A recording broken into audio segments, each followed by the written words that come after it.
मी Santosh तोंडे, Dhanvantari diamond Maharashtra team. आज आपण आलेला आहे सातारा या शहरामध्ये। धन्वंतरीचं जे हेडक्वार्टर आहे तिथून 22 किलोमीटर दूर हेरिटेजवाडी आणि एक निसर्गरम्य ठिकाण, थंड हवेचं ठिकाण आणि निसर्गरम्य ठिकाण आहे। आणि या ठिकाणी ते प्रसिद्ध जे आहे फुलाचं गार्डन पण आहे। आणि आम्ही ज्या ठिकाणी थांबलेला आहे ती हेरिटेजवाडी आहे आणि निसर्गरम्य ठिकाण। मित्रांनो बघू शकता की हे चांगल्या ठिकाणी कंपनीनं आम्हाला इथं फिरायला आणि LTPला दोन्ही प्रोग्राम इथं होत आहेत, म्हणजे enjoyment with leadership development programme.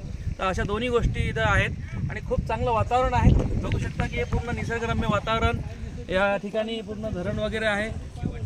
आणि मॅनेजमेंटचे खूप खूप धन्यवाद की ज्यांनी आम्हाला इथं खूप चांगल्या ठिकाणी इथं आमचा हा प्रोग्राम घेतलेला आहे। आणि पुढचा प्रोग्रामसुद्धा फॅमिलीसोबत इथं होणार आहे। डायमंड आणि फॅमिलीचा प्रोग्राम होणार आहे लवकरात लवकर। खूप जबरदस्त सीन आहे, जबरदस्त वातावरण आहे। जरूर एक वेळेस तुम्ही सातारा आले तर या ठिकाणी या। जबरदस्त प्रोग्राम, जबरदस्त वातावरण आहे। जय धन्वंतरी।